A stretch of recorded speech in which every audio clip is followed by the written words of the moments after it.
Okay, dear guests, we'd like to invite you for a moment of silence, first of all, followed by singing our national anthem.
Good morning, dear Rector, Vice Rector, distinguished guests and colleagues.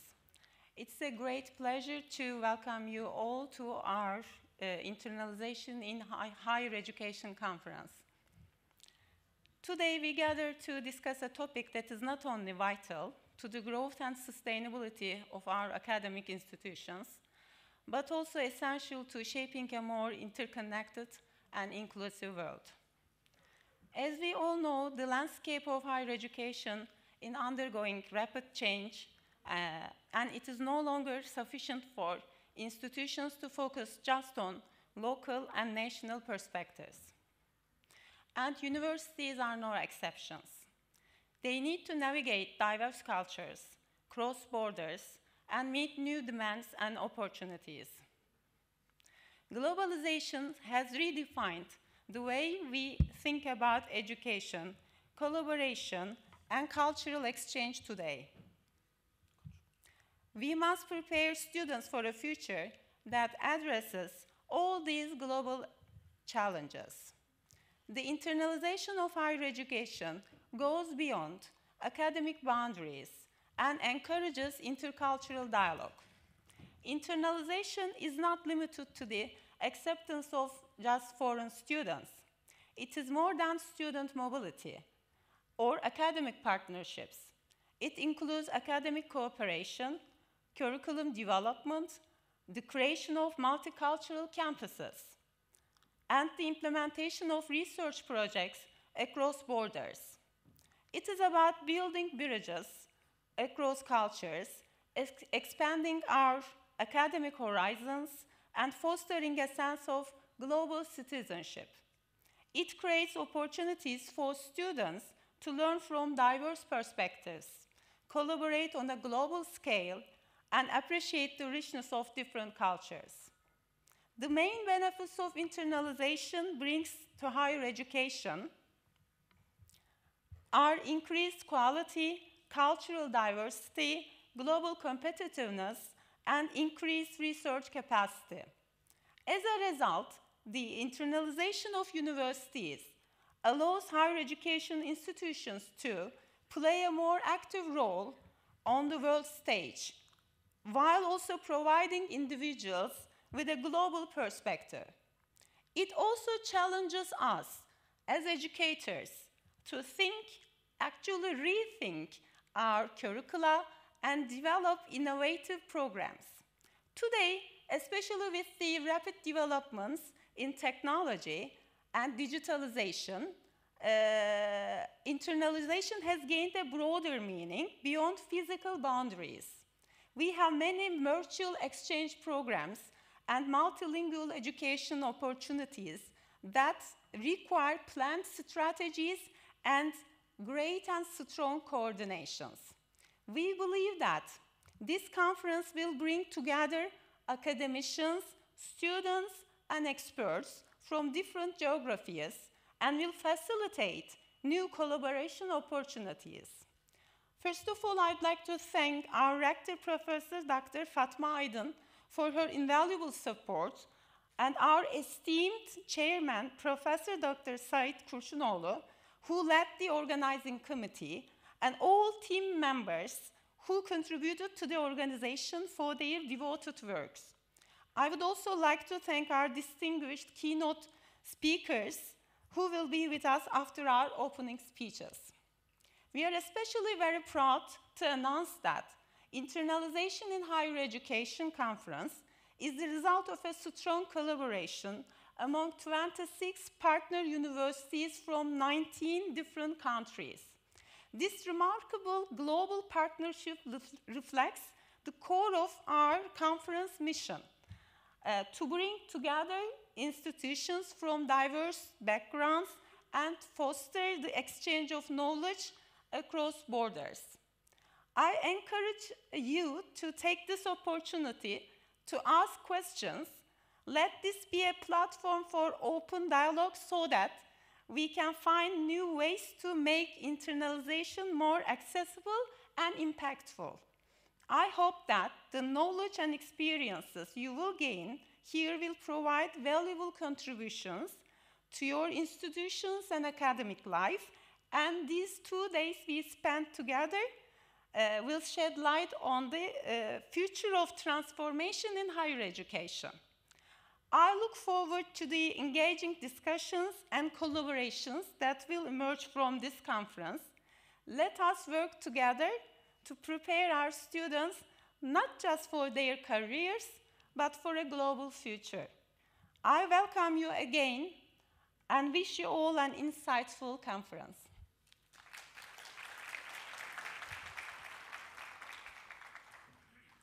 Now I'd like to invite our esteemed chairman, Professor Dr. Sait Kurşunoğlu, to make a speech.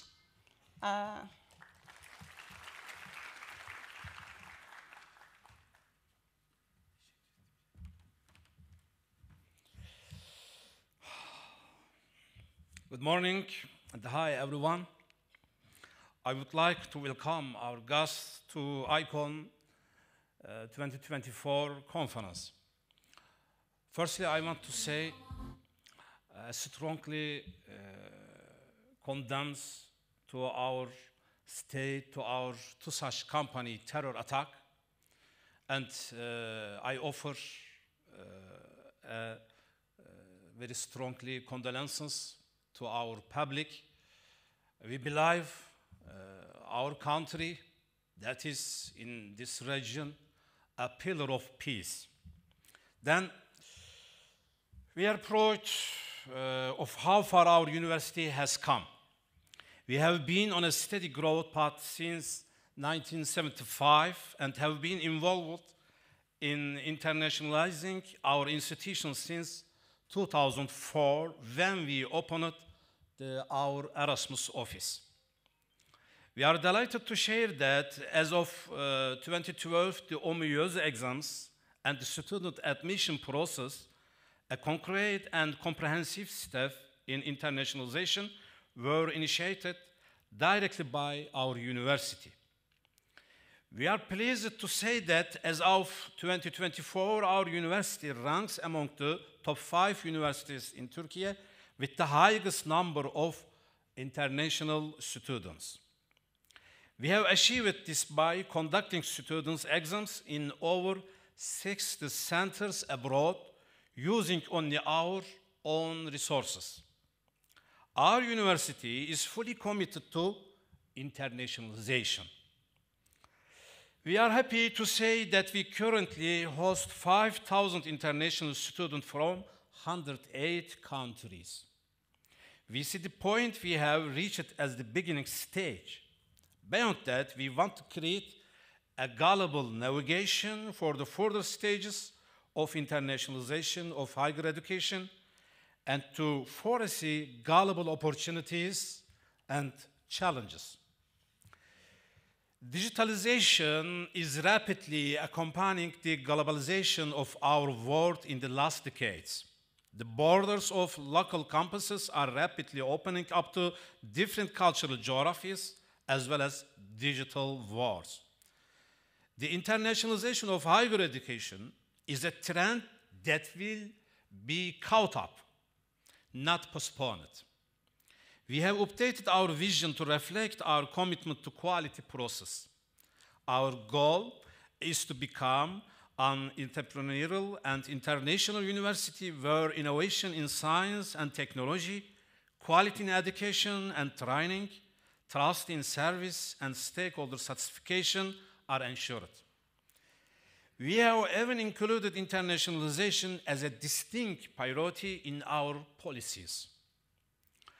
Our university has established bilateral cooperation agreement with 180 institutions in 53 countries.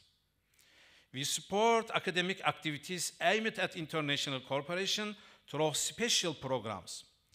Multidisciplinary research projects aimed at fostering collaboration between universities and other entities at the international level, including industry, the public sector, and other universities, are of particular importance. The Turkish Higher Education Council has designated our university as a candidate for research university status. And the evaluation of internationalization effort in this context is critical. Our objective is to achieve this designation next year and ascend to a higher rank among the Turkish universities and the rank of world. In light of these considerations, we have devised a comprehensive organizational structure that will harness the existing potential of our university and provide guidance for its future development. The ICON 2024 Internationalization in Higher Education Conference, which we're currently opening, shows how important our university believes international research and joint research programs are.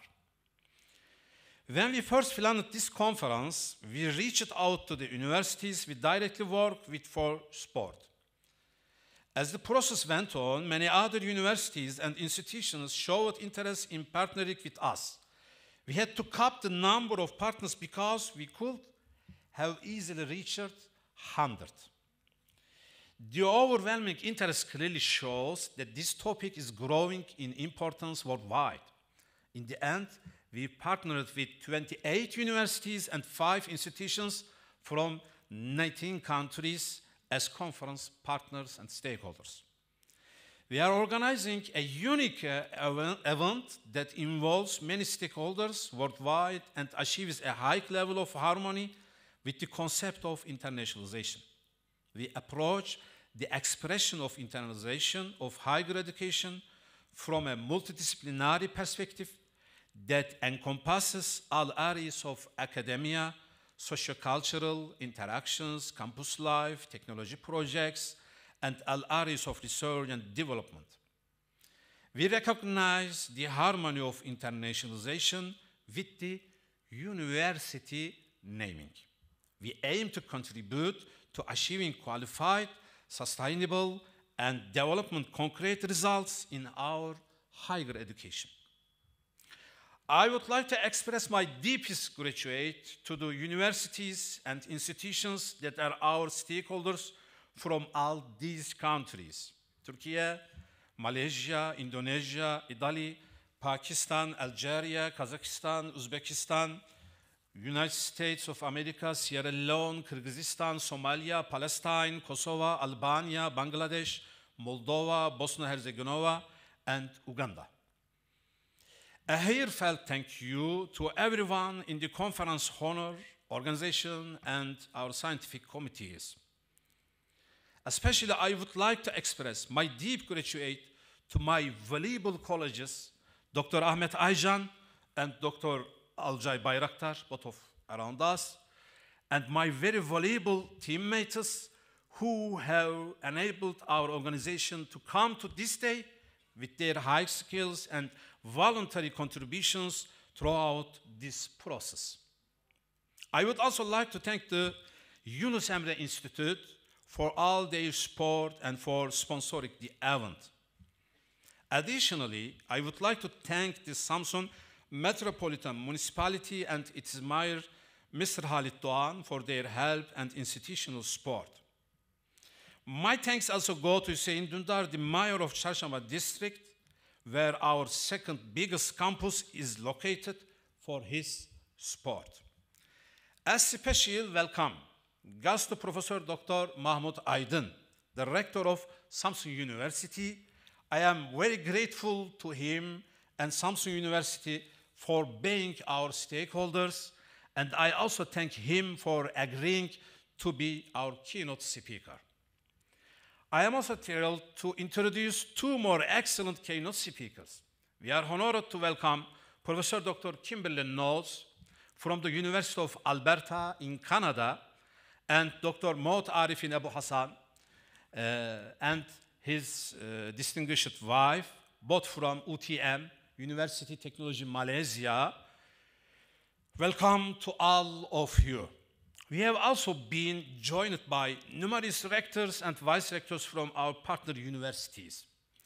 We are incredibly grateful to all of you for taking the time to be here, and we extended a warm welcome. Lastly, I would like to thank UTM and its rector, Mr. Professor Datuk Fevzi Ismail, for allowing us to publish the conference as a Web of Science indexing book chapter in their press. When our unity turns into a harmonious synergy, it will bring satisfactory development for all of us. We hope that your time in Turkey and Samsun will be an inspiring and enjoyable experience. Then shortly after, we will listen from a short coffee break after my Vice Rector, Professor Çetin Kurnaz's speech.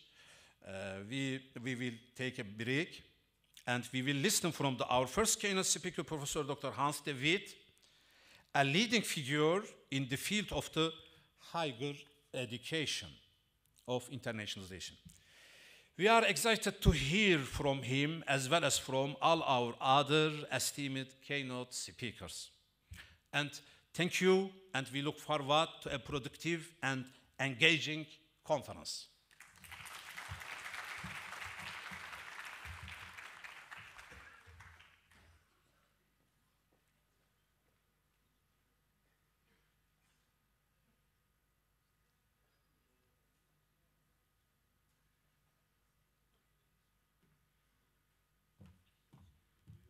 Dear guests, we would like to invite our Vice Rector, Professor Dr. Çetin Kurnaz, on the stage to make his speech.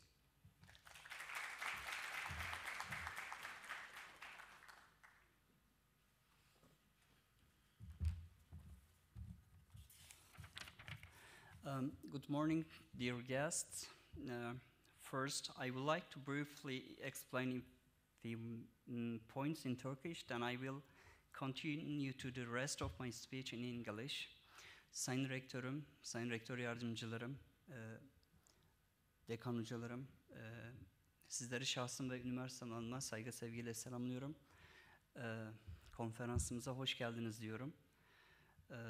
2 gün önce yaşanan terör saldırısında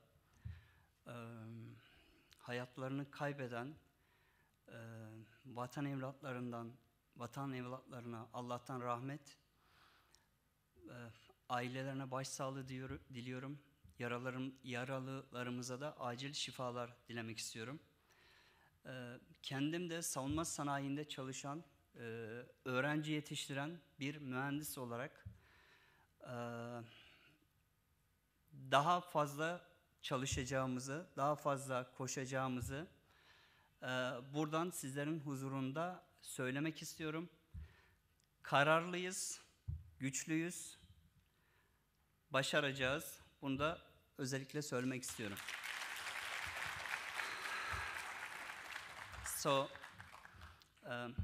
dear guests, it is my great pleasure to welcome you all to the Internationalizations in Higher Education, Navigating Global Challenges and Opportunities Conference. Today, we get to explore the critical role that global engagement plays in shaping the future of higher education.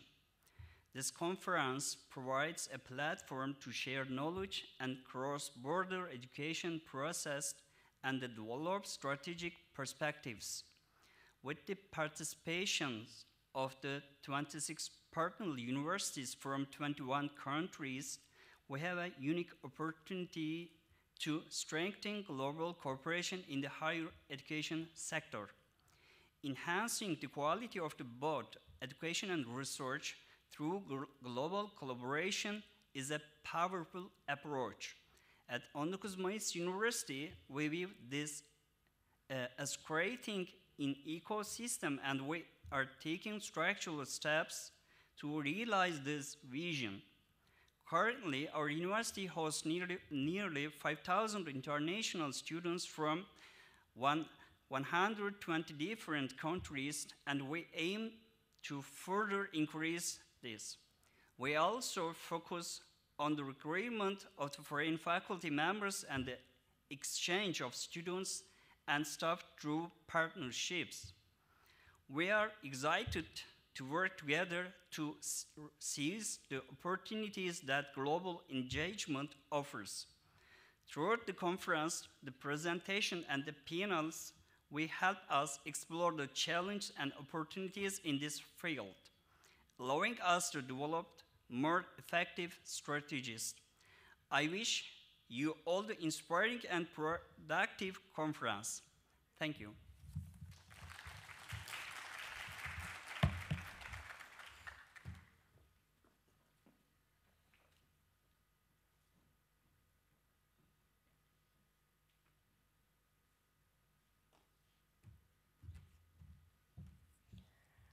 Dear guests, we kindly invite you to a coffee break. You may attend to the plenary talks in this main hall again at 11 o'clock. Thank you.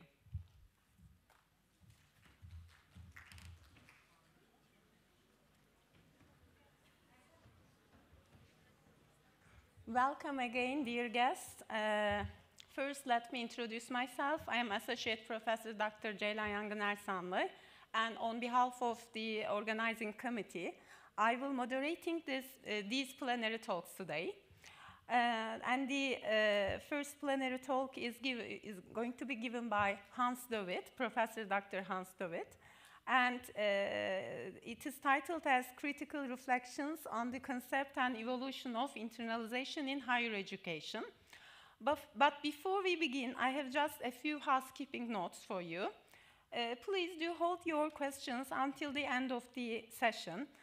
Professor Dr. de Wit will answer them as time permits. And now let's welcome our speaker, Professor Dr. Hans de Wit. Can you hear me?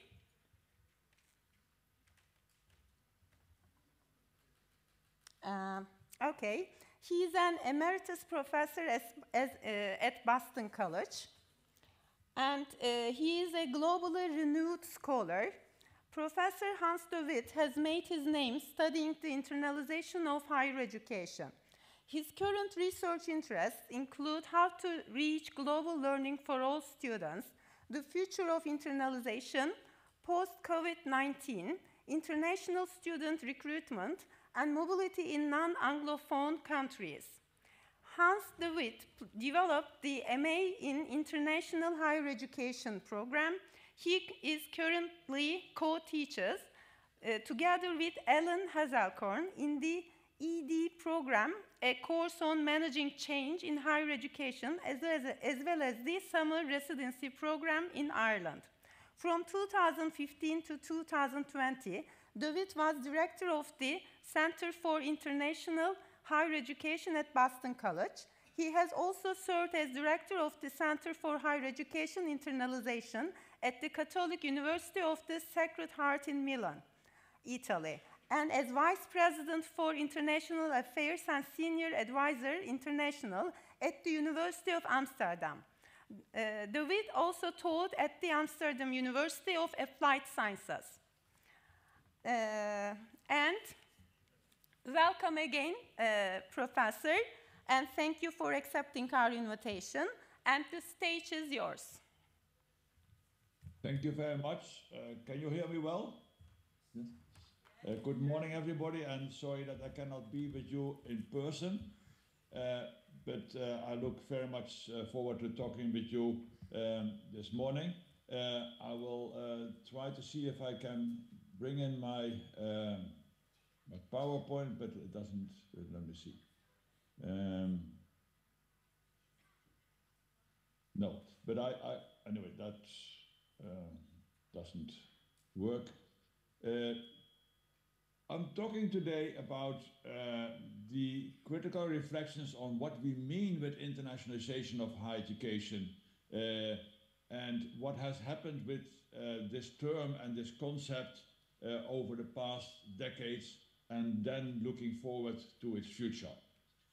Internationalization will be addressed by its rationales. Why are we doing this, and what has changed in shifting paradigms with internationalization? I will talk about what would be the current direction that we need, and then we'll give you some ideas about what is happening in the current very complicated geopolitical, geosocial, and geoeconomic environment that we are living in. As you all know, we are facing many severe problems in the world, political problems like the complicated Gaza conflict and what is happening in the Gaza and in Lebanon, very tragical events happening there. We have seen the invasion of Russia in Ukraine. We see tensions and political conflicts everywhere. And we also see very demanding changes that are needed in our societies because of climate change, poverty, health issues, and all that impacts the internationalization of higher education. Not even thinking about what might happen in the United States in the elections next week, and also a movement to the extreme right and nationalism and populism in many of the Western European countries. So that all will impact internationalization of higher education. But first looking back to what has happened in the past. Internationalization is still a rather relatively young phenomenon as a concept and a strategy. Of course, a lot of people are saying universities have been international always, because the term even says universal and general internationally. And to some extent, that's certainly true. There were activities happening in universities. There was research collaboration. There was movement of students. There was movement of scholars. But most of the universities in the world were created with a very national purpose, to assist nation building in creating the workforce for the future and to create innovation change in their national context.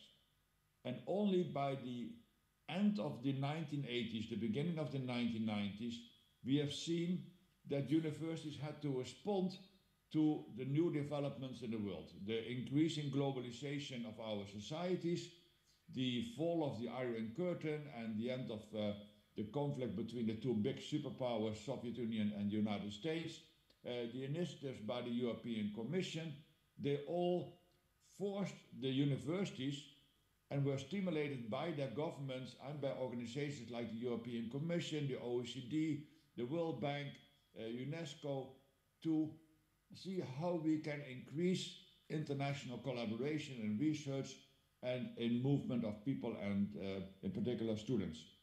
So the shift from the 1980s to the 1990s was a very important moment in higher education, because then universities started to think, how can we do this? And what do we mean when we have to internationalize? And in that period, that was a period of hope. There was all kind of big expectations, the entrance of Central and Eastern Europe in the European Union, the plans even of Turkey to enter in the European Union, the stimulation of programs by the United States to support international collaboration, and everybody thought, well, this is going to be a new area in the world where we collaborate, where we exchange, that we work together in higher education to make our universities much more interconnected, much more international, and in that addressing the needs that we had for society.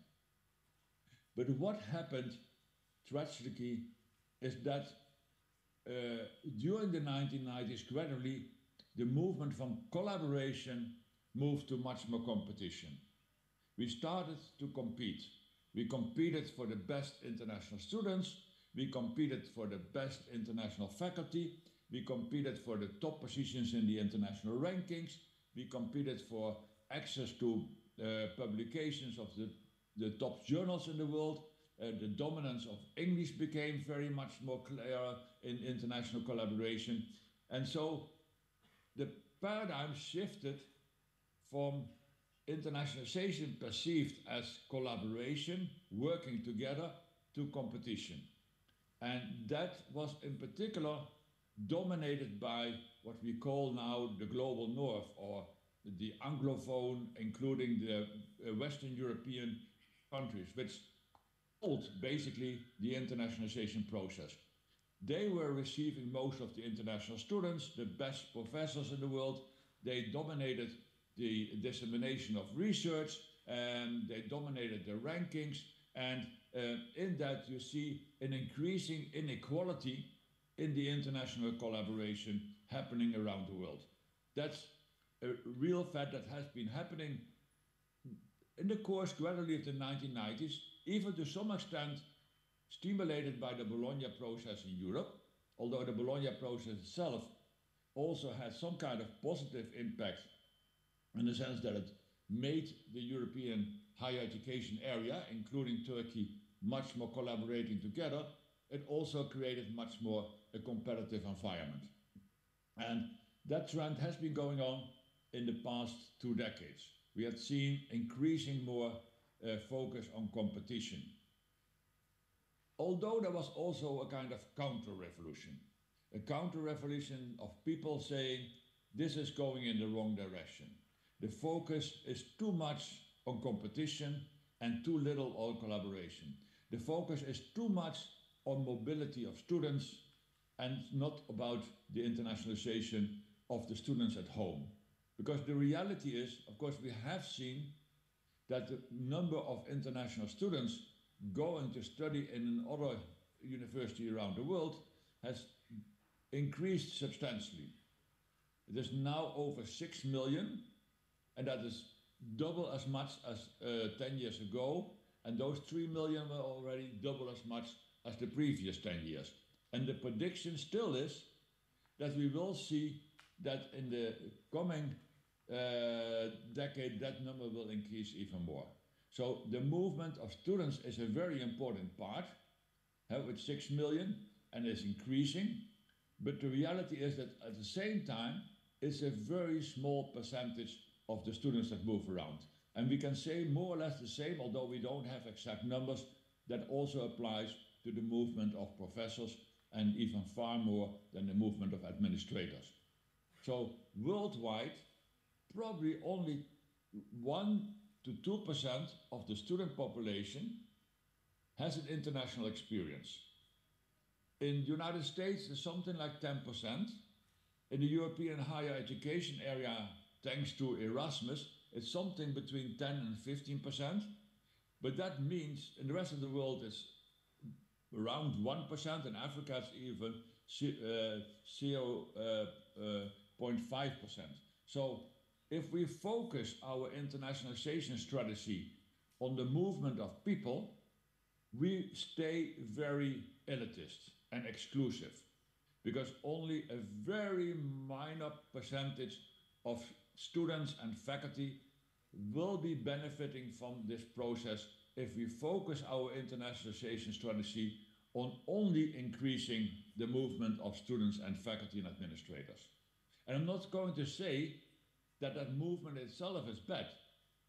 It's very positive that students and faculty have the opportunity to spend a part-time of their study abroad, or even getting a full degree abroad, that they can have contact with other cultures and other people. That's in itself very positive, but the reality is that only a very small percentage is possible to benefit from it. First of all, because it is very expensive to do so, and individuals and institutions and governments don't have enough money to increase that number.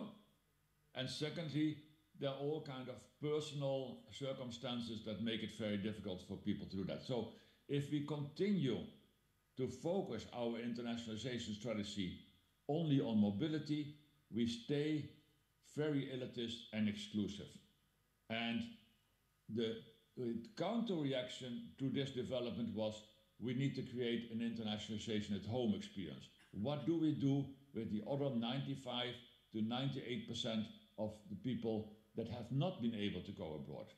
And that internationalization at home movement started in Europe in 1999 by the University of Malmö in Sweden, where the director of the international office said, what about the other 5% that cannot benefit from Erasmus programs?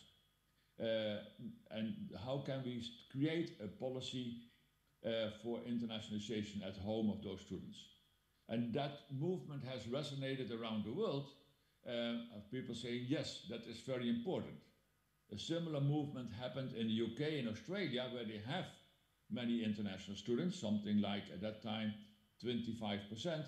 And they said, well, what about the 75% that doesn't have an international, our own students don't have an international experience, in many cases less than even 1% or 2% in Australia and UK.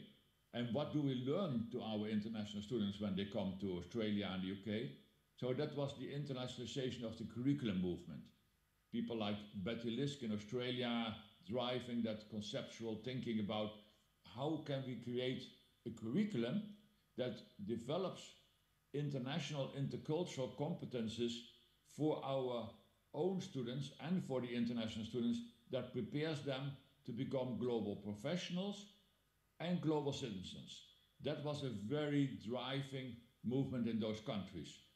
In the United States, you saw at that time also a movement which we call comprehensive internationalization, which was a movement to say, well, we should not only focus on sending our small number of students abroad and receiving international students as a kind of fragmented silos within the institution, but we have to create a comprehensive, integral dimension to internationalization that relates to everything we are doing in the university.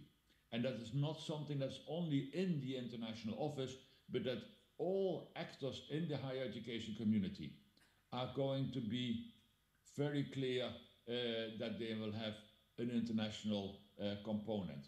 So those three movements were a reaction against this exclusive focus on mobility.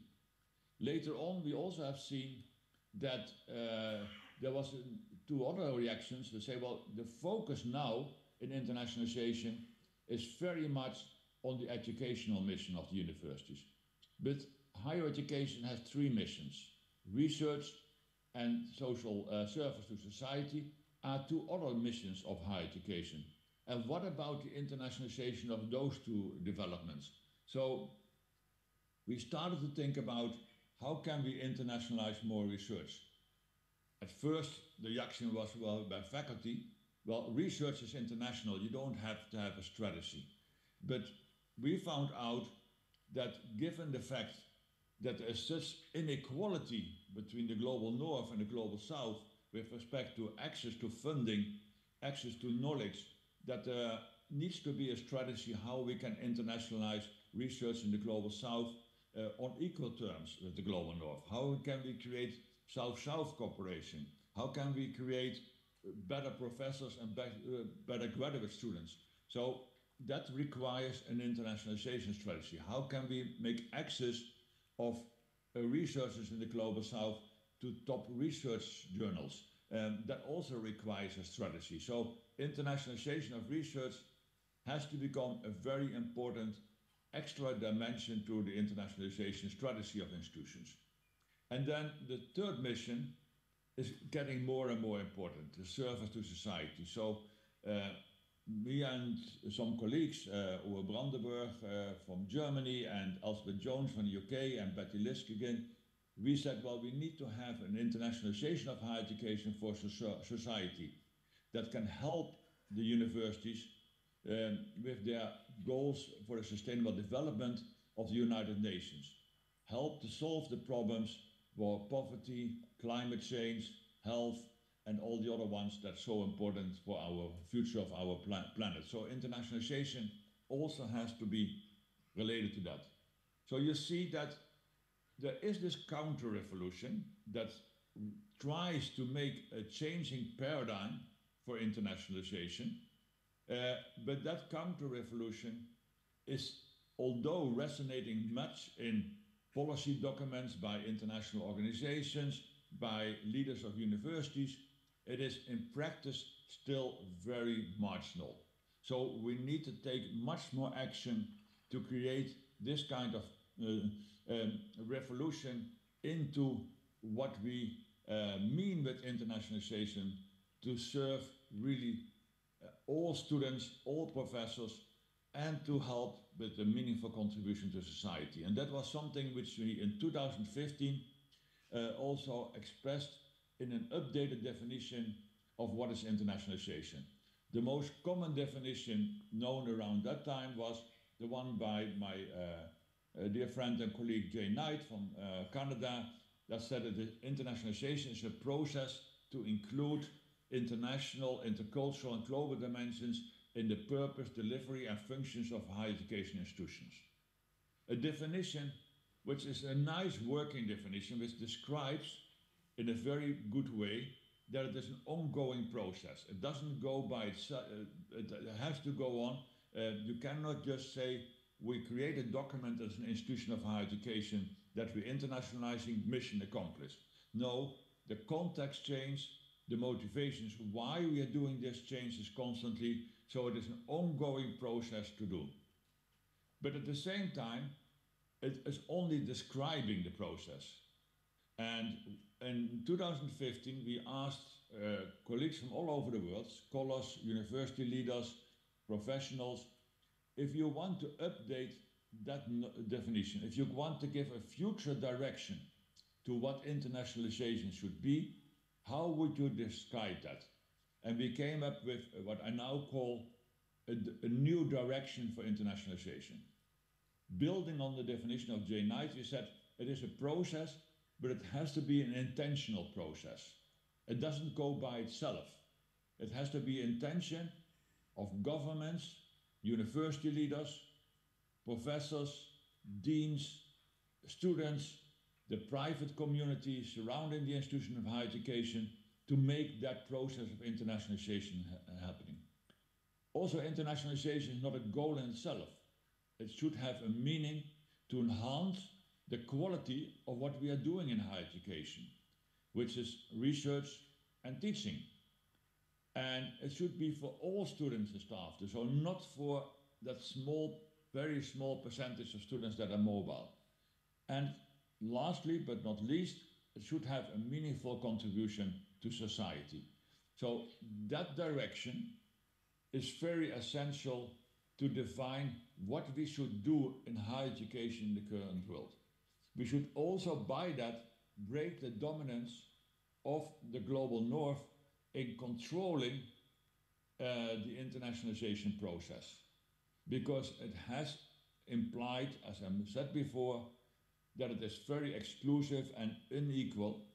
And so we have to stimulate that internationalization is defined by the countries in Latin America, the Middle East, in Africa, in Asia, certain parts of Asia, because other countries are already taking a very strong piece, but that institutions in the global south and low and mid-income countries define their own internationalization strategy based on their priorities, their own needs, and their intention of what their context is that defines where institutions have to go. And in that, stimulate much more South-South cooperation and cooperation with the global North on equal terms. That is very essential. Universities and governments in the global South should not just simply copy the strategy of the global North. First of all, because that is very complicated, but secondly, it doesn't respond to their context. We have to decolonialize the internationalization strategy. We have to stimulate much more South-South cooperation. We have to stimulate much more on equal terms collaboration, and that is very essential. If you look at the current climate, that becomes even more important, because we see, in particular in the global North, a tendency of being much more shifting from international to national collaboration. National security issues, high on the agenda of the United States, of countries in Europe, in Australia, and even in China, to some parts and other parts of the global South, India. There is a tendency to say, okay, we like international collaboration, but only if it is in our own national interest. And if that national interest is in danger, then we close. So what we see, and I'm going to write on that in the coming months with the International Association of Universities and my center in Boston, that where originally we had seen the term responsible internationalization emerging in higher education, especially from colleagues from Brazil, but also in the Swedish government, saying responsible internationalization means responsible to save the planet, responsible to collaborate to have a much more internationalization for society. But now you see in documents by the European Commission, you see it in policies by the United States, you see it in policies in China, you see it in Australia, where they say responsible internationalization is, okay, international collaboration where possible open, but where necessary closed. And that is a very dangerous development, because you should say responsible internationalization means international collaboration is necessary. We cannot do as higher education without necessary international collaboration. And we understand that there are certain risks. We see that there are some dangers. Academic freedom and autonomy are among those, which are very important for international collaboration to have. And if that is threatened, then we have to be careful about that. But we should stimulate still that international collaboration, international movement of people, and internationalization of our curriculum should be the driving agenda to make a meaningful contribution to society. And with that remark, I close my presentation, and if there's time, I'm looking forward to have some discussion about it. Thank you very much.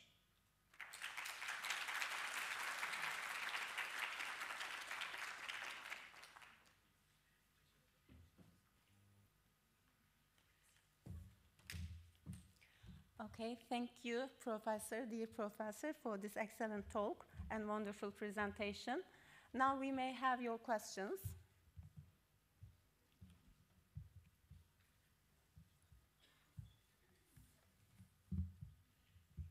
Questions?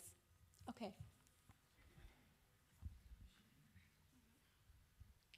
Thank you so much, dear Professor, for productive presentation. I also agree with you for decolonization of internationalization. But one point that may I get the notice is that when you gave the statistics by the movement of non-Western countries' students to Western countries, so the mutual question is that how much is the percentage of movement from Western countries to the non-Western countries? Do you have any statistics for that? This is one. And the other one is that isn't the time for redefinition of internationalization because of the note that you get our notice that is a kind of intercultural aspect of internationalization. Thank you so much. Thank you. Thank you. Very important and relevant questions. As respect to the first point, so the movement from Western countries to the non-Western countries, unfortunately that is very limited in the sense of student movements. There is still this tendency by students and by governments that say the best you learn still when you have movement within the global north, within the Western countries. What we see as movement is some professors in what they call development cooperation projects, but even that is already drastically reduced. There's far less development cooperation. My own country, the Netherlands, for instance, now has completely cut the development cooperation in higher education with the global south, and that's part of what this whole nationalist extreme right movement that is happening is doing. So and then leaving the space to China and Russia, for instance, in Africa, to get much more relationship and input and influence in the African context and elsewhere. So it's not very high, and that's also one of the challenges. I mean, there's still this dominance, what I mentioned. We don't have exact figures, but what we see is that as a very tragic development is that where I mentioned before, we have seen doubling of international students going to the global north, mainly from the global south, that now governments in the UK, Canada, Australia, the Netherlands, Scandinavia have decided we will stop having many international students. We will drastically cut. The UK, I saw this morning already, expects a 25% drop in international students, which, by the way, will have a very negative impact on the funding of those higher education institutions. We see similar trends in the Netherlands, where they will stop teaching in English. The government wants to do that, and by that also drastically reduce the number of international students. We see it in Australia, we see it in Canada, we see it to some extent in the United States, and God knows what happens after Donald Trump would be elected. There will be a lot of kind of big reduction. So the positive side of that is that there will be much more movement from students going within the non-Western world. So we see already that China has become a big player in receiving international students from neighboring countries and from Africa. We see that India is opening itself for international students from neighboring countries and from Africa. We see that, I saw last week Vietnam is doing the same. We see Malaysia, Singapore. We see much more movement within Africa of international students. Because let's be also honest, where over the past decades, Asia was the big center of international students, and where the highest need was for demand for higher education abroad. Africa will be the new battleground where we compete for international students, where we compete for international faculty, and in that, the global north, the Western world, will have much more difficulty to be open because of the xenophobia, the racism, because of the fact they are far too expensive, and by that, students will more likely move to other countries in the non-Western world than to the Western world. So there will be a shift happening. How fast it is, we don't know.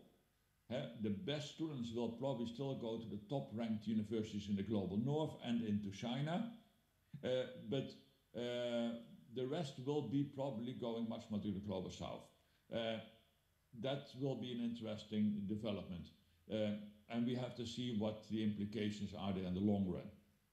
As far as your second point, I mean, I've been working a lot on the definition of internationalization, and basically what I described as the updated direction of internationalization by Jay Knight, by making it an intentional process, I'm now a little bit more skeptical to say, well, we have to have a definition. I think it's much more important that we create a direction and that the internationalization is much more context-driven. Internationalization means something completely different in the African context than in the European context. Because the context is absolutely changing, the type of institutions, their position in the world is changing, so they need to have their own direction, their own priorities, their own needs for how to internationalize. You cannot just copy, as I said before, what we are doing. So create your own priorities, create your own directions, build it on your local context, on your mission, on your vision, and don't copy what we are doing in the global north. That's not necessary, it's not possible, and you have to make it much more inclusive and by that decolonize, making it less dependent on the power of the Western world. That's very important. It's your mission, it's your direction, and make that what drives you in your specific context. Thank you very much, and I hope I have answered your questions. Okay, thank you, dear professor. Questions? The Professor Hans de Wit. My name is Zakir Jumakul from Kazakhstan. About 10 years ago, if you remember or not, you were involved in our research project on internationalization of higher education in Kazakhstan. You and Jay Knight. And I think we were talking the same issues, that internationalization itself is not the goal. The goal is to internationalize the curriculum, the international competencies of students, of faculty.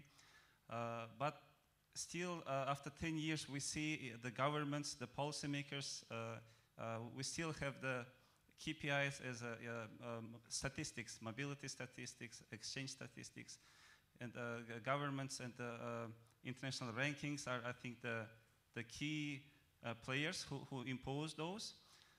So my question is there academicians who can convey this message that you were talking today? I understand policymakers need some measurable numbers, right? And what you're talking about is hard to measure. It's more qualitative issues. So is there any way to researchers, academicians, to inform the policymakers? Or can we do the measurable, those comprehensive internationalization? Or should the academicians just focus on their own curricula and not try to change the policy level issues and try to develop, let's say, course on international perspectives or so? So this is the end of the question, and a small comment. I like the way what you said at the end. Every country or every region should define for themselves what internationalization is. For Kazakhstani context, I think we look for quality, increased quality in international activities besides the cultural diversity. Thank you. Yeah, thank you very much for that question. It addresses a lot of important issues. We see indeed that, of course, policymakers want to have measurable indicators how successful they are in their strategies. So that's why they focus very much on the numbers, the number of international collaboration agreements. We see, if you look at websites of institutions, they are very proud that they have 500 or 1,000 memorandums of understanding or exchange agreements with universities all around the world. And if you then look at the reality, that probably only 1 or 2% of those agreements are actively, substantially making an impact. But then the numbers become much more important than the reality of its practice. Another example is the number of international students. So how many students do we send abroad? Universities are very proud about that. If they have more than 10% of their students going abroad, but what the impact of that experience abroad is, you can sometimes question. It might have, certainly, I know from my own and personal experience, that when you have had a period abroad, that it has an impact on your personal development. But how much does it change the nature and the culture of the institution? many institutions are not interested in it. Even the Erasmus scheme, which is the largest scheme of mobility of students and exchange of students for a shorter period of time, what we call credit mobility, has become much more a bureaucratized individual system, where it should be much more embedded into the different programs of the institution. So again, numbers don't say much. But if you look at governments, if you look at even institutional leaders, they are very proud to present numbers because that's what's driving them. And the international rankings, as you correctly pointed out, they do exactly the same. Because what is internationalization according to the top rankings, like the Times Higher Education ranking and the QS ranking and the ARU rankings? They say it's the number of international students we have, the number of international faculty we have, and the number of co-publications we have, and sometimes also the number of agreements or the number of students that go for short period. Very quantitative approach. But how much important is that in the quality context?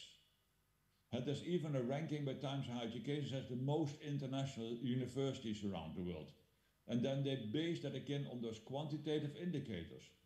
And then universities in Qatar and in Switzerland and in Hong Kong become very high on that agenda. And that is because they are small countries surrounded by other countries, and the students go to study there as international students by bike. Is it really that making a difference? I mean, it's not. It doesn't say much about the quality. So quantitative indicators are necessary because you have to have an idea about what is happening, but it should not be the definition of quality. And universities, in particular in the non-Western world, they should focus themselves on how can we improve the quality of what we are doing based on our specific context. That was also your last comment. Based on what we think that is important. Not let themselves driven by the rankings. It should be not the rankings should define what your internationalization strategy is. You should yourself define what your internationalization strategy is. And if as a result of that you move up the rankings, well, that's fine. But not the other way around.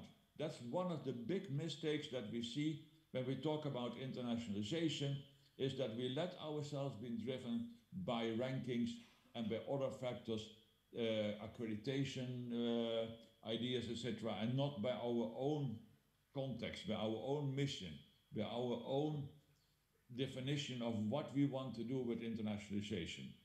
And that has sometimes very tragic results. I mean, I've been working in the past with the institutions of higher education in Russia, which were part of the so-called 5-100 project, which was a policy by the government of Putin to invest a lot of money in higher education to move 5 institutions in the top 100 of the international rankings. And again, what they said was, we should have more international students, we should have more international faculty, we should have more publications. And they spent billions of dollars in that for many years, and a result was very marginal because the conditions were not embedded into the context of their own institutions. They didn't have possibilities to receive international students other than from Kazakhstan and Uzbekistan and the Russian-speaking minorities in those countries. So the impact was very limited. And that is because they didn't have really a strategy to internationalize Russian higher education based on their own needs and their own priorities and their own identities of quality. And that, unfortunately, is happening in many countries as well. So we have to shift our thinking from being quantitative measurement indicated to quality. And I really understand that you make that point correctly. That's not very easy because governments want to show how effective they are, and numbers then are a good illustration, but the numbers should be based on what you are doing and not driving the agenda of what you're going to do. That is a difficult message, but it's a necessary message if you want to make really a drastic impact and change. Thank you, dear Professor. And since we are running out our time, we cannot take any more questions. And dear professor, I'd like to thank you for this excellent talk and wonderful presentation. And we would also like to thank you again for accepting our invitation and be a part of this program. And we'd like to submit your certificate, dear professor. Okay, we will send it later to you. Thank you very much. You. And now, we would be very happy if you go on.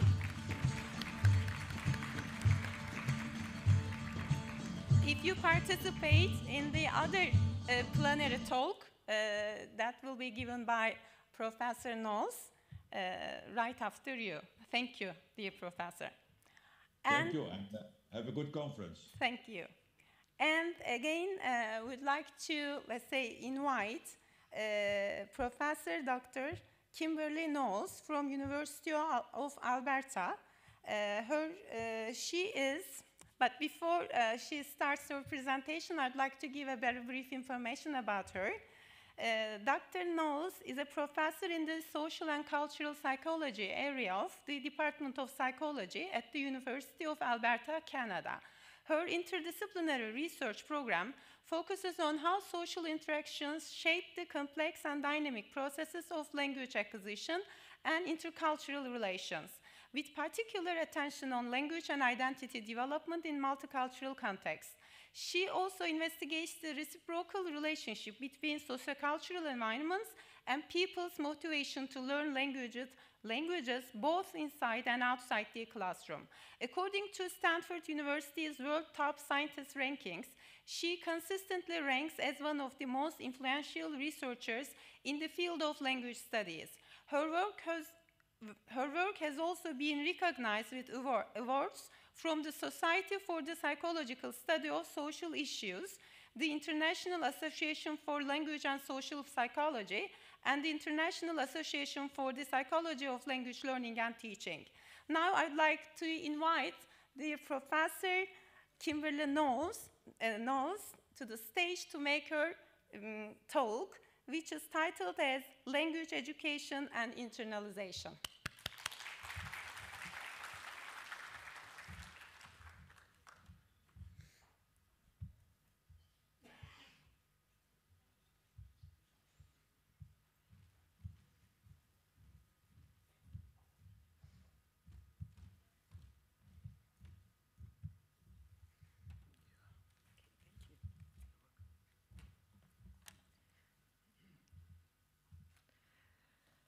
Okay, thank you very much for that kind introduction, and thank you, Dr. DeWitt, for a very stimulating plenary. I have so many questions to ask you. I'm coming to this topic from quite a different perspective. I'm very interested in language acquisition and how people use their languages in different social contexts.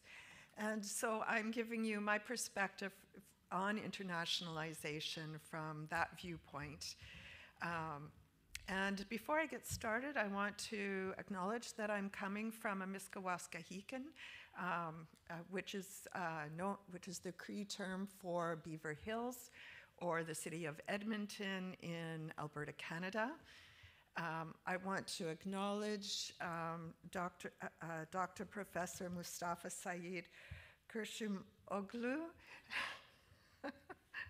for inviting me here, and the organizing committee for this conference here at Ondokuz Mayıs University.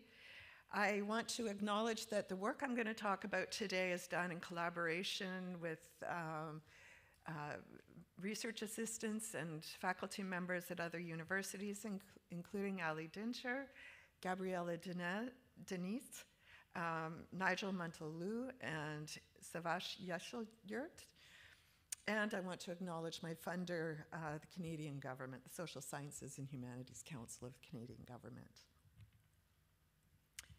Okay, so I'm going to talk about language learning around the world, and Dr. DeWitt's plenary has already talked about several of the concerns that are happening around the world these days, and I'm going to focus on language learning very briefly.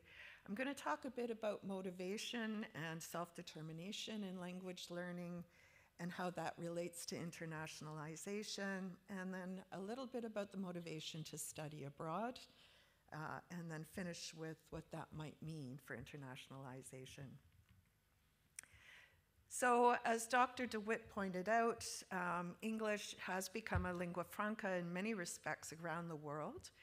It's an official language in at least 53 countries, and it's spoken as a first or second language by well, if we can round up in the billions, it's almost 2 billion people who speak English. And English is continuing to grow in popularity as a second language.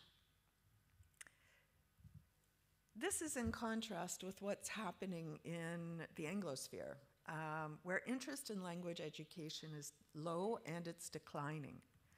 So a recent study by the British Academy in 2019 asked UK adults to recall what was your favorite topic, your favorite subject when you were going to school.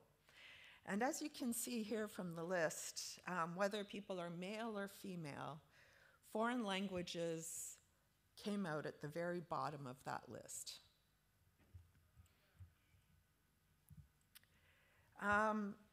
This isn't just in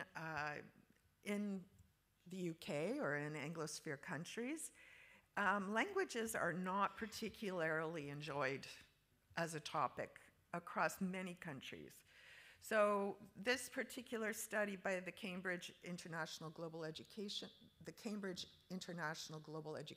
Census asked people in Argentina, China, India, Indonesia, Malaysia, Pakistan, Saudi Arabia, South Africa, Spain, and the US. What were their favorite topics? And you can see those little tiny circles indicate that very few people said that learning foreign languages was their favorite. However, and this is also true in the United States, which is that last column there. However, learning English was much more popular, specifically, again, except in the US where it's a little bit smaller, of course. So while students seem to think that learning languages is not particularly fascinating, and although maybe English might be interesting in some parts of the world, at the same time we're having language education programs being shut down.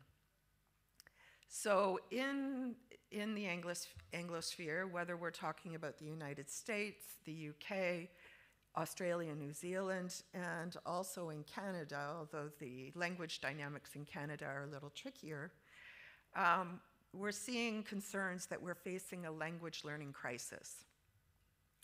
So this is partly driven by the lack of student interest, but also driven to a certain extent by the changing political context that Dr. DeWitt pointed out, where people are thinking that the arts and humanities are not that valuable. And we're seeing, we have lots of concerns in the Anglosphere about those kinds of programs being cut. So we seem to have, at least from the student perspective, a bit of a motivation problem. Insofar as we can, and this is an important thing for internationalization, because insofar as we can agree that internationalization involves the learning of more languages than just a single lingua franca like English, and that we want to support multilingualism of a variety of languages in our global citizens, then we need to focus on what's going on with learners' motivations. So a really important part of this is that motivational dynamics within a person depend on and influence the social context within which learning takes place. And this context includes our interpersonal relations, whether we're talking about our interactions with our teachers, our interactions with our family members, our peer groups, our classmates, and so on, whether we're talking about the socio-political context, whether we're talking about learning a majority language or a minority language, whether we're talking about learning a language in Wallenstein's core or peripheral or semi-peripheral countries, and whether or not we're talking about the socio-cultural context as well. So what are the values that are held by in different cultural contexts?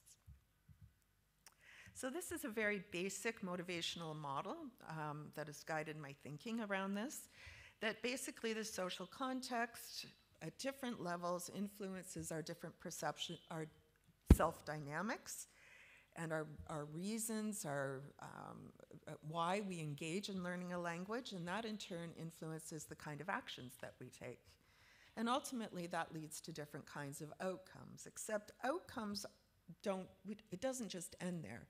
What we gain from learning different languages feeds back into our social context, feeds back into those relationships and into those socio-political dynamics.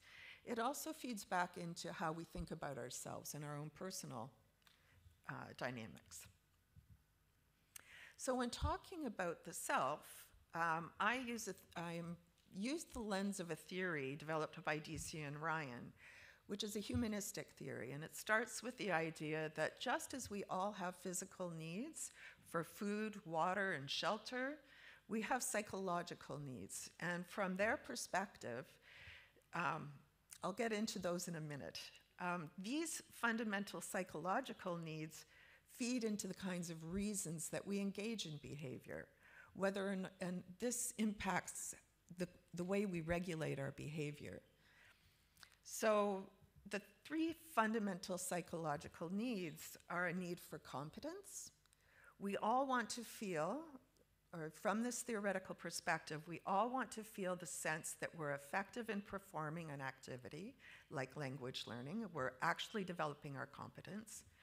We want to master optimal challenges, so not things that are overwhelming.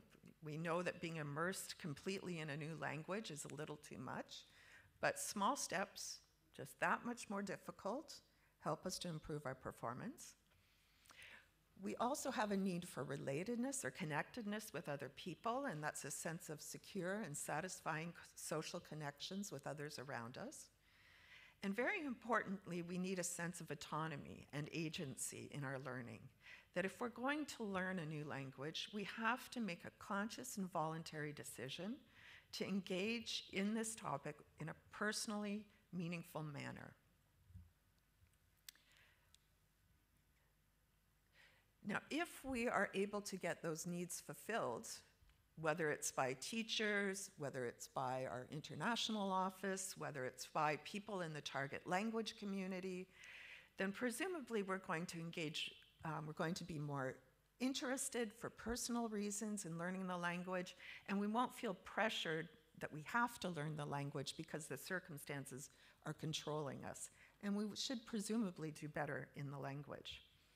And we've conducted studies in Turkey with Dr. Dinçer Yeşilyurt, myself, and Dr. Vargas Lascano, in which we've asked students learning English about their basic psychological needs, their engagement in learning English, are they active or passive learners, and about their English achievement and their rate of attendance in their language classrooms.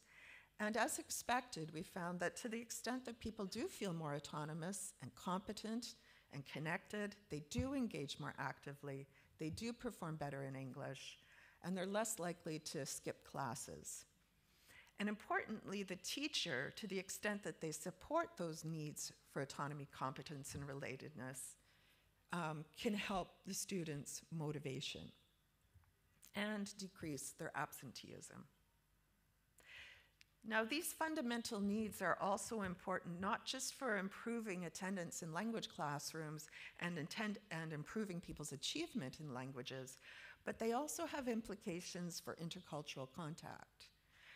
So in our research in Canada, looking at learners of various languages, so we have courses in over 19 languages at the University of Alberta, and we've looked at students from across these different programs. To the extent that they feel like their autonomy, competence, and relatedness are supported, they will also, and they feel that they're engaging in language learning because it's important to them, they will use the language more often. They'll feel less anxious when they use the language. They'll be more willing to communicate with people from that language community, have more frequent engagement with those people, and have a more integrative orientation where they have a more interest in engaging with that language community. So as an interim conclusion, when we think about the language classroom, about language motivation in the learner, to the extent that we can support their needs for autonomy, competence, and relatedness in language learning, we might foster not only language proficiency, but their willingness and experience while engaging in intercultural interaction. Now, this is all kind of classroom-based and educationally oriented. But we can promote language, we can promote language learning in the classroom, but ultimately, when we're talking about internationalization, we want to get the students out of the classroom and using their language in the quote-unquote real world. And one way that we often do this when talking about internationalization is through study abroad programs. I was very lucky. Sorry, I'm jumping ahead there. So in the study abroad program, the general idea is that if we send students abroad, they will have greater opportunity to interact with people from other cultures, from a specific culture, wherever they've gone to study, and that they will ultimately learn the language better because they've had this opportunity for intercultural contact and engagement in the language.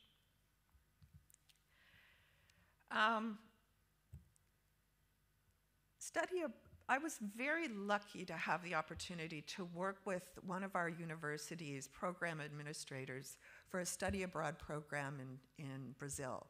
Her name was Gabriela Dinitz, and she worked on her master's thesis with me. And we were very interested in why students would go to study abroad in Brazil. We were very influenced by Kubata's notion of the study abroad imagery. And according to Kubata, study abroad is often framed through neoliberal discourse about economically valuable benefits to studying abroad. And importantly, what's considered valuable is often determined by those core countries, or generally the OECD countries, where English has capital as a lingua franca. What Kubata argued is that students, when they go to study abroad, are influenced by these economically driven ideologies, and what they get out of a study abroad experience depends a lot on their expectations and beliefs about study abroad. Now, Kubata had talked generally about students who were in the so-called core countries. Gabriella and I were really interested in what might be different depending on whether one comes from a peripheral country or a semi-peripheral country like Brazil. To go back to the study abroad imagery a little bit, when we think about the study abroad, at least from an institutional and maybe a governmental perspective, we might be thinking about international collaboration, international networking, becoming global citizens, developing intercultural competence or language skills that will facilitate an international career.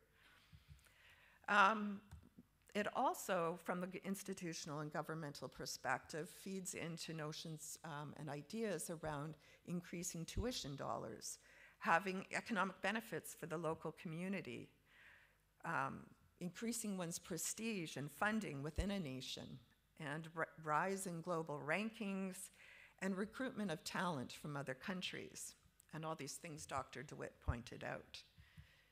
But what do students think of when they go abroad, to Brazil specifically? That's what we wanted to know about. So we went to Brazil, or Gabriella went to Brazil, And she asked students at 2 universities in Curitiba about their experience studying abroad. And she got a variety of different answers.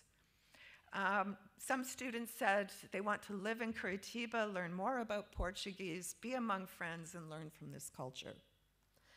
Others said, I wanted to go abroad again and very far from Europe. Just want to get out of my home country. And still others were much more pragmatic and said things like, I had a scholarship from my university, and the scholarship was for this university in Brazil, so that's why I came here. So when we coded all of this information that the students gave us, we found that we had 3 different types of groups. The first were actors, what Gabriela described as actors, who were actively involved in engaging with Brazil. They really wanted to learn about Brazil as a country, to get to know Brazilians, with the possibility eventually of moving there, or at least maintaining long-term ties. So they had very strongly self-determined reasons, we would say. This was a very important part of who they were. This was something that was meaningful for them to do, studying abroad in Brazil. Observers, on the other hand, were interested in having a general experience abroad. Brazil was just a happy circumstance. They could have gone anywhere as long as it was away. This is a little bit more just looking for something out of the ordinary, something a little exotic. It still was self-initiated, so it was a moderately self-determined reason for studying abroad. But they were just basically there to watch and observe, and who knows whether they'd return to Brazil in the future. The writers was the 3rd group, and their study in Brazil was really a question of convenience. They were there, as I indicated, because maybe their university had a program with Brazil, a partnership of some kind. And so they were really constrained in why they went to study abroad. They needed it perhaps for their program. They happened to have this connection with Brazil, so they went to Brazil. So they're much more controlled by the circumstances and engaging in study abroad, less because of their own volition. Now, these different types of reasons relate to we wanted to know how these different types of reasons relate to their contact network that they develop while they're in Brazil. Do they get to know Brazilians? Do they actually, through their study abroad, have contact with Brazilians? Do they learn more Portuguese over the time that they're there? Is it related, are these different categories related to the countries that they come from, whether they come from core countries or from peripheral countries? And also their choice of language of instruction in academic courses. Did they take courses in English, which one of the institutions offered, or did they take their courses of, were there academic courses in Portuguese? And what we found was that actors tended to come from periphery countries, so they tended to arrive with more Portuguese at the beginning of the language program, at the beginning of the study abroad program, whereas observers tended to come from the core countries. So these are the people who are, just want to leave their country and go somewhere else in the world. They tended to know less Portuguese at the beginning of the study abroad program than the actors did, and they were most likely to take their courses in English, perhaps not surprisingly. We found that with these 2 groups, they did not really change in their level of competence over time. There was a tendency for the actors to improve more, but not in a dramatic way. Finally, the writers were the most likely to maintain contact with the co-nationals. So they were less likely to engage with Brazilians, and they were much more likely to just stay with their group, partly because they had the intention of returning back to their home country and staying there later on. So when we think about that study abroad, that idea that study abroad is going to lead to intercultural contact and that's going to facilitate learning, we have to realize that the reasons that students go to study abroad, in fact, is also important in whether or not they're going to learn the language. So while this opportunity may lead to more contact, and that might be helpful, really the reason students go is going to have an impact that we need to consider as well. And importantly, whether or not someone comes from a core or peripheral country is going to affect what those reasons are. So students are influenced, it seems, by the broader socio-political context. So how do we resolve this motivational problem? At an interpersonal level, students and others can foster autonomy, competence, and relatedness in students and support their language learning and intercultural contact. And it's recommended that the way we do that is through informative feedback and structure in our programs that help students develop their competence. Having an inclusive attitude to promote a sense of connection among a classroom of study abroad students, and having opportunities for them to engage in personally meaningful ways in their study abroad program. But we still need to go beyond the interpersonal dynamics and look at that level of socio-political systems, and those are greater challenges. We have less personal control over those, of course. I think perhaps one step towards doing this is to focus on those values of internationalization and of language education that stand on their own and are not just in service to economic development. I very much like what Dr. DeWitt said about focusing on the value of internationalization and what that means for one's particular campus, and how do we bring those core values out in our students in our localities where we live. I think that's I would agree that that is a very important thing for us to be thinking about more. So I'd like to thank you for listening to me. Teşekkürler.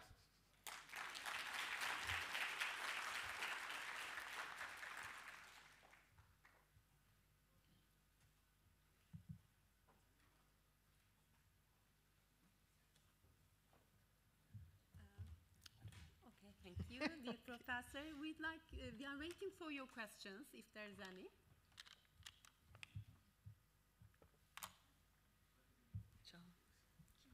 Questions? Okay. Professor, thank you so much for your wonderful and beautiful presentation. And once again, I appreciate for listening to your beautiful presentation. Before I start my question, I will try to introduce a bit about me. I am Bakari Shankare, a graduate from Ondokuz Mayıs University in the Economics Department, and now I'm proceeding my master's degree in Statistics and Data Programming. My question is concerning about the language learning you just mentioned. 1 minute. How can language learning improve the quality of internationalization organization in higher education? Well, I think the answer to that question really depends on where you're coming from. Language learning is associated with a variety of benefits, so we know that research is showing that there's many language learning in general, quite separating it from its socio-political context, has been associated with things like cognitive development in children. We know there's research that shows that bilingual people, multilingual people are less likely to suffer from cognitive decline in older age. Bilingual and multilingual people tend to have greater creativity. There's a variety of studies that show cognitive benefits to being multilingual. In fact, most of the world is multilingual. So I think it is the state of affairs in the world. A lot of language learning tends to start with a monolingual perspective, but in fact, that's not really the case. I think the need to acquire other languages, especially, I think that is a very important thing for the, for the English-speaking countries, and that's where a big concern is, that it's dropping off. Interest is dropping off there.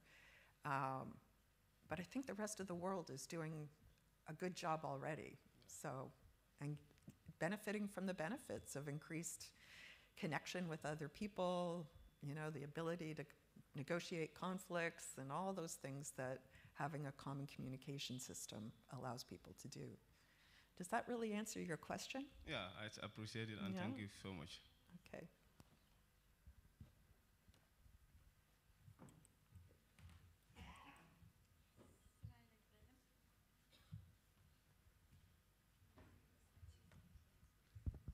Check. I'd like to thank for the professor. That was a really good insight for me. I'd like to introduce myself first. My name is Wafi Faturaman. I'm graduating from this university. I'm studying political science and public administration. And my question is, I don't mean to contradict about the fact that there is a declining numbers of people having lack motivation to study foreign language from the source that you have quoted before, Professor. But due to the reason of the globalism, where people are easily connected by the internet, and it has contributed to people awareness of another cultural things and another languages. Is it really contributing to the social context as the main reasoning for people to study foreign language? My questions are, the first is, do you agree with this? And the second thing is, my second question is, if my statement was right, with the contribution of technological advances, do you believe in the future that bilinguals and polyglots are not a thing anymore, or not a special thing anymore? Thank you. Oh, that's a big question. Yes. So if I understand the question, given the rise in AI, I'm imagining, and our interconnectedness, that maybe it won't be necessary to be bilingual. We will have basically computers that can do translations for us, and why bother to learn other languages? Is that? Yeah, some sort of that. Some of that, yes. I imagine that's true, but I think the world is pretty multicultural. So certainly in countries like Canada, it's very multilingual, multicultural. I imagine that's true in other countries as well. So in our I hope we will still have face-to-face interaction, where we won't be able to use translators. That wouldn't be a very efficient way to communicate face-to-face. But I think you're right. We will have the skills or we will have the technology that will allow us to ease a lot of interactions. So I would agree with you that it will facilitate things, but I don't think it's going to replace completely the need for us to learn other languages. And I don't think we really, if we think about the fact that multilingualism is a benefit to human beings, then that's more the norm in countries rather across the world than monolingualism.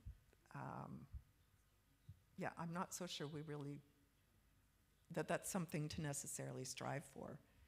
Is some kind of, yeah, that's a good question. Very good question. So do you believe that the rise of the AI could be a threat for jobs regarding to languages? Did you catch that? Could you repeat that, please?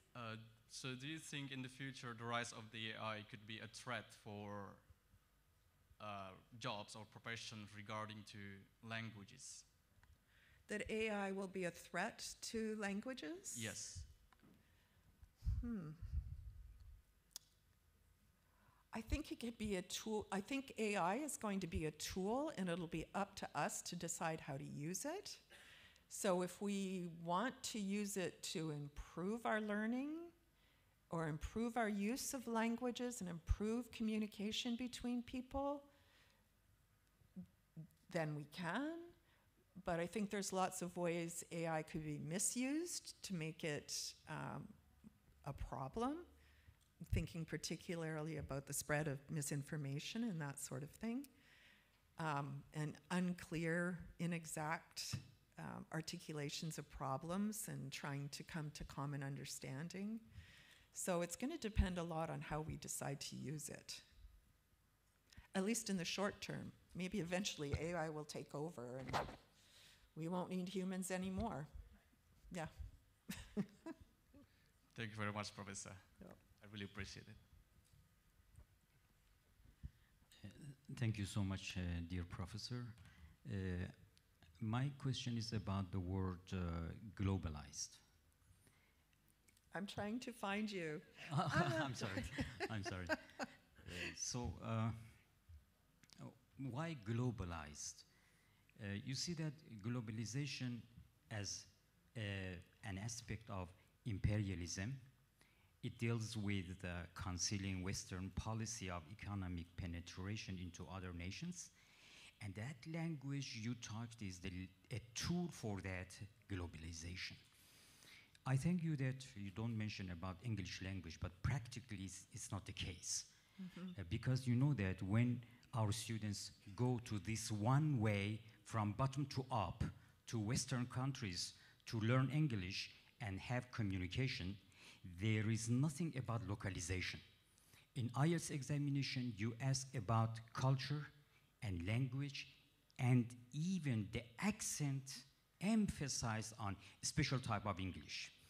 But in localization, if we want to collaborate, we should come down at the same level. And why we never have localized Englishes? So because of that, I'm going to just offer one suggestion. Instead of globalization, we can say glocalization, Yes. something between globalized Western countries and localized non-Western countries come together and share their cultural sensitivities and the other aspects. Now, can I ask just one simple question? How you can clear cut the concept of English language from language of globalization to the language of glocalization? Thank you so much. Thank you. That's another tricky question, too. I think in my presentation, I hope I put quotation marks around some terms like global, globalized, because I have problems with them, too. And the glocalization of languages, I think, is really important, and that people speak different kinds of Englishes or different kinds of languages, and that we shouldn't be striving to some ambiguous native speaker standard when native speakers don't even speak their language consistently across the world. Like even within countries, there's a large variety in how English is spoken, and language is constantly dynamic. So what it was like 20 years ago isn't what it's like now. How we speak English 20 years ago in my part of Canada is not how we speak. I can't talk to my 20-year-old sons using the same language I would have used when I was 20. Like, language is constantly evolving, it's dynamic, even within a language there's a lot of variety. So this kind of that there's some sort of standard to strive for is problematic, just in the real world. It's particularly interesting, something that's I want to think about too, about this concern about students not going abroad and learning this is a bit of a digression maybe, but students from Canada not going abroad, and certainly there is the issue of, if they speak English, why do they have to go to other countries? This is an important issue. But something I've been observing in my students is that one reason, so in my intercultural communication courses, I ask students to connect with people who are international students. And I have a bit of resistance to that, not because English speakers don't want to connect with international students, but because we have many immigrants to Canada. And so this need for an international experience of studying abroad seems strange to them because they come from immigrant families. And in Toronto, 50% of the population comes from immigrant families. So Englishes are very diverse because many people are coming with other languages, and they have many varieties of accents and speech styles in the local language. So I think that localization is really important. And I don't know if that speaks to your question so much, but yeah, thank you. Thank you very much. Yeah, I would like to ask a simple question, Professor. Yeah. By the way, Dr. Abu Kamara from engineering, also now a PhD student again, another PhD in English language teaching, and working with Professor Nalan Kiziltan, and also other professors from the language department, Jailan Hojaz and others. And a very old student, not in age, but in terms of staying in this university and also in Turkey. I would like to move my question towards this motivational part of language learning, in being that I'm now in this particular field of studies and I'm so inquisitive learner, anyway, I can say. That's the way I can class myself. How can you really, do we have any other measures? Because you have listed a number of items for motivational ways of learning. So is there any other way that we can also, or is there any other study in place for these kind of things, how people can be motivated to learn languages? Because I've seen people here, based on my experience in this country, I've seen people coming to this country, they are really going through hard times to learn the Turkish language because it's the medium of instructions. And they cannot actually succeed. They ended up leaving the course and then frustrated, they go back to their country upon all the exposure they have to the language. And also, people here in Turkey they have been learning English language, especially for ages, but they can still speak. Yep. Mm-hmm. So, what can really be another measures? Let's say we have measured willingness and other factors you have highlighted. Is there any other way that we can try to really put in place or people can use to really learn this language? Because I know that maybe it might be other challenges due to immigrations and other possible factors. Maybe students have a lot of other factors that are really influencing them, that is deterring them. Yeah. So is there any other way that people can be motivated? That's my question. Thank you very much. Yeah. I appreciate that question, and I'm not sure. I know that I have to defer to the language educators in the room because I'm a psychologist. I don't teach languages, but I'm a language learner myself, and sometimes it goes well, sometimes it doesn't go so well.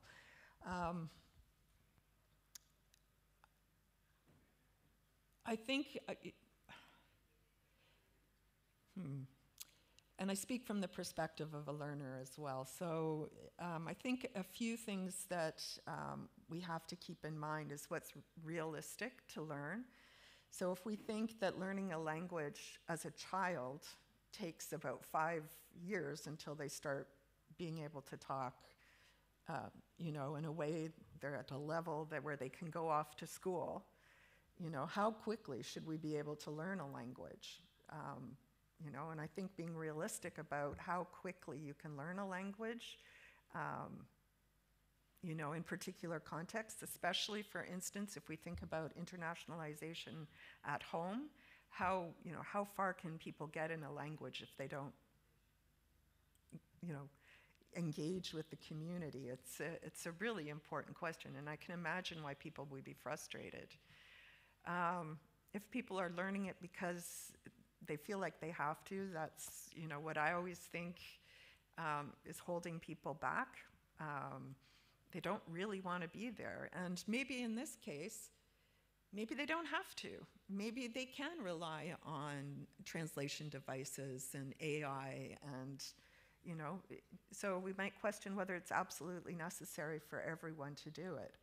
But if there is a necessary reason, maybe we can highlight that for them. Like maybe in economics, you need to read you know, if you want to understand global economics, world economics, then maybe, you know, then you can say, well, I need to at least be able to read. And that's where I'm going to focus my energies. So I talk as a learner, and I'm sure there's lots of teachers in this room who would say, don't tell them to just focus on reading. They should have well-rounded competencies. But in some ways, it comes down to what, in your circumstance, you need to learn. And there will be many other opinions than just my opinion on that. Yeah, I don't know. I hope that it gives you my point of view.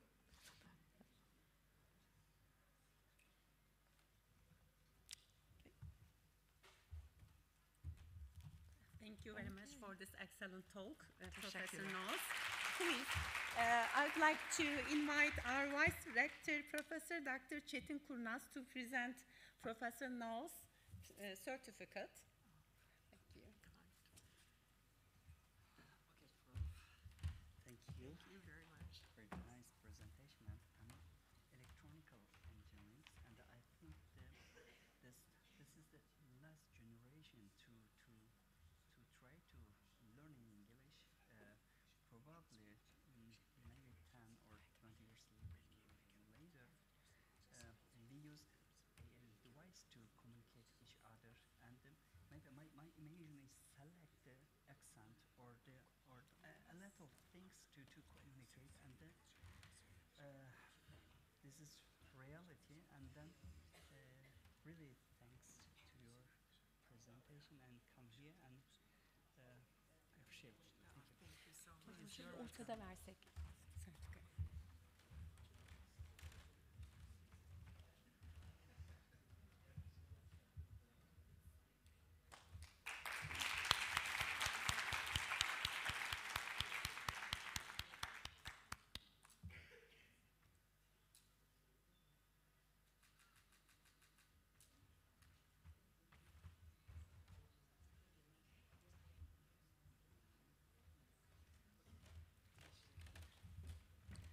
And dear guests, thank you all for attending this conference, and please do enjoy the rest of the upcoming events of the conference. Just a quick reminder, after the lunch break at 2 p.m., the concurrent sessions will start at the Distance Education Center, UZEM, and the shuttles will be waiting for you to drive you to the dining hall. Thank you again for your participation.